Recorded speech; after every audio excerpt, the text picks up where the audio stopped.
कि आप कैलाश पर्वत नहीं आ सकते, कोई बात नहीं।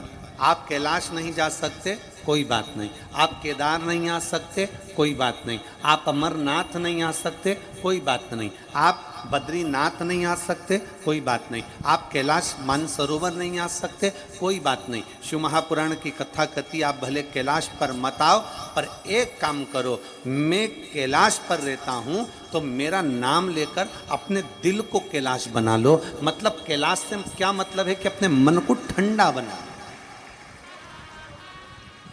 कैलाश का मतलब है अपने मन को शीतल बना लो। कैलाश का मतलब है अपने मन को शांत बनाओ।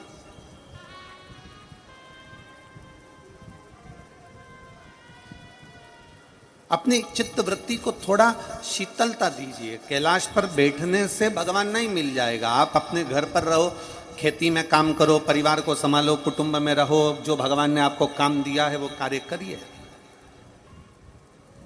दिए में और अगरबत्ती में एक बहुत बड़ा अंतर है।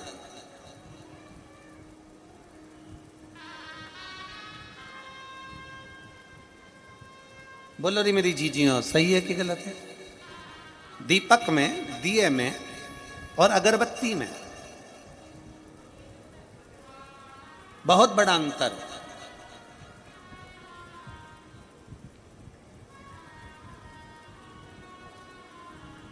दिए को फूंक मारकर बुझाया जा सकता है,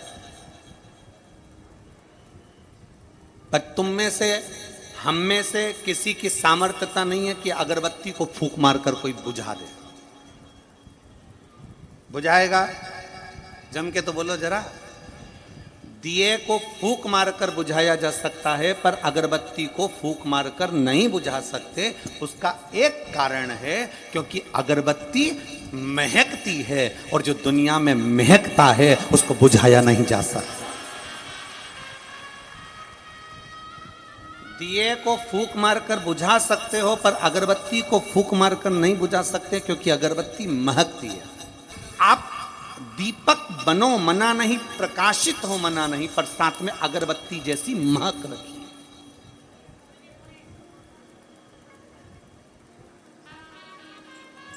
अगरबत्ती को बुझाना साधारण नहीं है।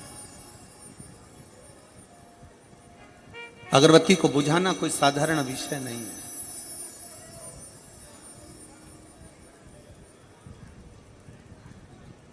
दीपक को तो कोई भी फूंक मार देगा, दिया तो कोई भी फूंक देगा, दीपक को तो कोई भी फूंक मारेगा और बुझ जाएगा, पर अगरबत्ती, अगरबत्ती महकती है, दुनिया को सुगंध देती है।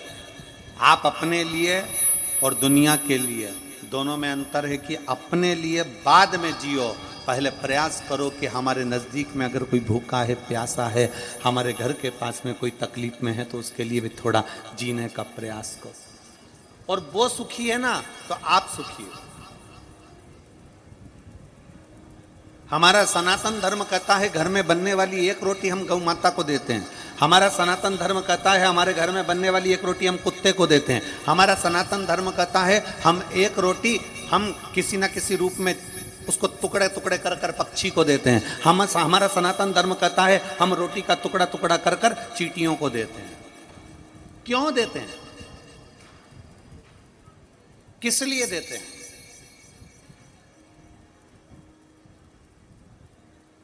किस लिए दिया जाता है? वो देने का कारण क्या है? क्यों देते हैं? किस लिए देते हैं?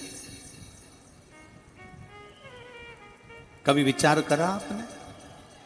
कभी सोचा आपने कि हमारे सनातन धर्म में, हमारे सनातन धर्म के अंतर्गत गौ माता को रोटी क्यों देते हैं? कि उसका एक कारण है कि गौ माता हमें शीतलता का पाठ पढ़ाती है। गाय हमें नम्रता का, शीतलता का पाठ पढ़ाती है। स्वान को, कुत्ते को रोटी क्यों देते हैं? क्योंकि वो वफादारी का हमें पाठ पढ़ाता है।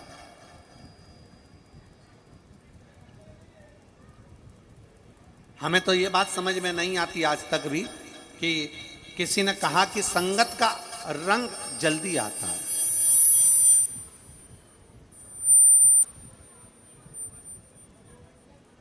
किसी ने कहा कि संगत का रंग जल्दी आता है। संगत का असर जल्दी आता है। हम कहते हैं अगर संगत का असर आता है तो संगत का असर दिखता क्यों नहीं है? अगर मान लो किसी संगत में पड़े हो, किसी बेवड़े की संगत में पड़ गए तो तुम बेवड़े हो गए, किसी जुआरी की संगत में पड़ गए तुम जुआरी हो गए, किसी गलत व्यक्ति की संगत में हो गए तो गलत हो गए। तो हम कहते हैं संगत, आज के ज़माने में हम कहते हैं गौ माता की संगत करोगे तो गौ जैसी शीतलता लेकर आओ। और अगर आप मान लो कुत्ते को पाल रहे हो, कुत्ते की संगत में दे रहे हो, तो कम से कम कुत्ते जैसी वफादारी तो लाओ।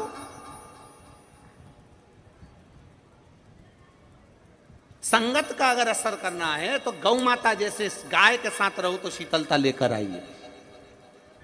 किसी परिंदे को, किसी पक्षी को तुमने पाला है, किसी परिंदे को अपने पास रखा है, किसी परिंदे की सेवा कर रहे हो, किसी परिंदे को पिंजरे में रखा है, किसी परिंदे की सेवा में लगे हो, तो परिंदे को देखकर अगर परिंदे की संगत कर रहे हो तो उस परिंदे से सीखो।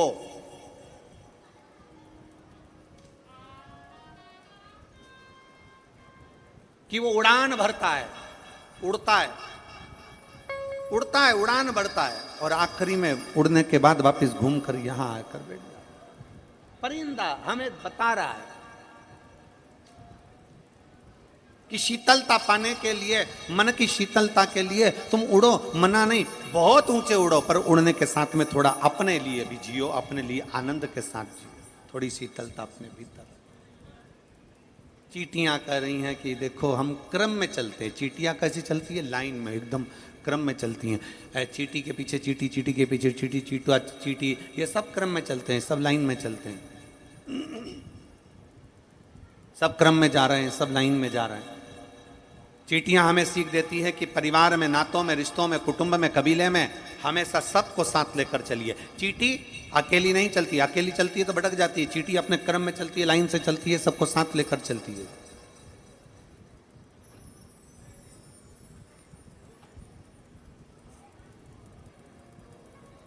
सबको साथ लेकर चल रही है वो, सबको क्रम में लेकर चल रही है वो।